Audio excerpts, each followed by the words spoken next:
Players who have experienced Red Alert 3 will undoubtedly have a strong impression of the Soviet War Bear units. However, in both history and reality, the Soviet Union never actually formed such a unit. This was purely a creation of the game designers to emphasize the fierce reputation of the battle-hardened Soviets. Yet, in human history, there was indeed a war bear that actively participated on the battlefield, held a military rank just like any other soldier, and made significant contributions to the war effort. His name was Wojtek, and he belonged to the 22nd Artillery Supply Company of the 2nd Corps of the Polish government-in-exile. The reason this bear joined the Polish army traces back to September 1939. At that time, Hitler launched a blitzkrieg against Poland, marking the beginning of World War II. While the Poles were fiercely resisting in the west, the Soviet army suddenly attacked from the east. With enemies on both sides, Poland quickly fell under the combined assault of Germany and the Soviet Union. Many Polish soldiers were captured by the Soviet forces. Some were massacred in the Katyn forest, while others were sent to prisoner of war camps, where they endured great suffering. After the outbreak of the Soviet-German War, with the front lines under pressure, the Soviet authorities organized the Polish prisoners of war into the Polish Second Army. However, these soldiers had suffered long-term mistreatment, leaving them in poor physical condition and unfit for battlefield duties. Moreover, these men harbored deep resentment towards the Soviets, and there was concern that they might defect during battle, which could negatively impact the war effort. But since the Soviet Union had joined the Allies, they couldn't afford to mistreat their Polish allies. So Stalin came up with a solution. He decided to transfer these Polish troops to the British, allowing them to join the Allied forces. Thus, these Polish soldiers were courteously sent out of the Soviet Union and settled in Hamadan, Iran, where the British forces were stationed. During the Polish army's recuperation in Hamadan, a local boy discovered a newborn bear cub, a Syrian brown bear, at the foot of a mountain one day. He brought the cub to the nearby Polish military camp and exchanged it for a can of meat. The exiled Polish soldiers were charmed by the bear's endearing behavior and agreed to the boy's request. Thus, the Polish camp became the bear's new home, and the soldiers named it Wojtek, meaning joyful warrior. The bear, Wojtek, quickly adapted to life in the military camp. He developed the good habit of bathing regularly and ate the same rations as the soldiers. As he grew older, he even developed a taste for smoking and drinking alcohol.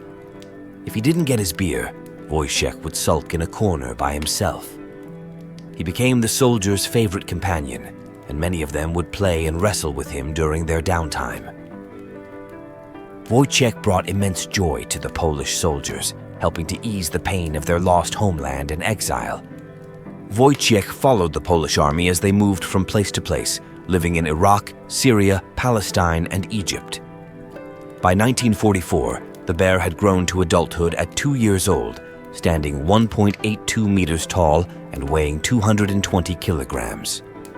At this time, the Allied forces on the Italian front were in desperate need of reinforcements, so Wojtek's unit, the 22nd Artillery Supply Company of the Polish 2nd Corps, was ordered to the Apennine Peninsula to carry out their mission.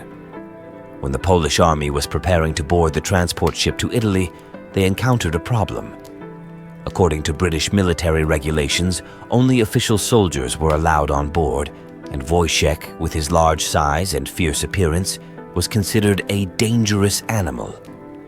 However, the Polish soldiers who had spent 2 years with Wojtek were unwilling to abandon their companion. So they came up with a solution.